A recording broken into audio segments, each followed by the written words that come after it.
I can't, whenever I have an idea for something, whether it's a podcast or this or that, the other, I put it on what I call the someday shelf. Right. Which is this like mental shelf in my mind where all of the ideas that, you know, as a creative entrepreneurial person come up. There's so many of them. One a day, three a day.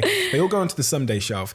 And unless it like nags me and it just keeps jumping off the shelf and I keep putting it back on and I go, I'm busy, I need to focus matters. I don't pursue it. And there's some things in my life, whether it's this podcast, whether it's something else, I go, do you know what? I would just love to do that every day, regardless of time frame or remuneration. Exactly. Then it comes off the Sunday shelf and then I take it really fucking seriously. And when I mean really seriously, I mean, my team know, like I'm obsessed. I'm obsessed with every detail. We spent hours thinking about every detail, like messing with the candle back there, the music we play when people come in. We usually research what music makes them sad or what music gets them in a certain state and we'll play it. I knew Israel Adesanya, the UFC champion, when he came, I knew that the song Nipsey Hussle Double Up had made him cry 6 years ago so we play that song. The lighting, the feel of this room, the fact you're sat here, all of these tiny details. We'll mess around with the thumbnail for your auntie's episode of this podcast. Probably 4 of us around a computer for maybe an hour, 2 hours. Right. And then at 2 a.m. at nighttime, we'll be talking about the title of that episode.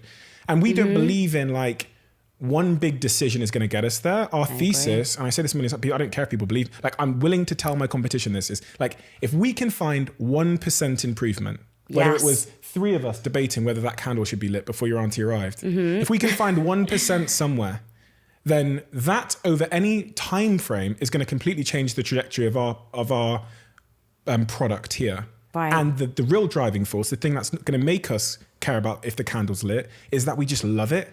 So I would love to compete against people who are sweating that the results haven't shown up yet. Yeah. I remember a year ago we were talking about this podcast and we could predict that we were going to become number 1 even before we were in the top 200 because of our trajectory. So we look at the graphs and we put all of our competitors on this trajectory graph and go, yeah, they have 100,000 followers more than us and in some cases millions. But 2022 in October, we're going to be number 1 because we care about the 1%. And when you zoom out, it's all about trajectory.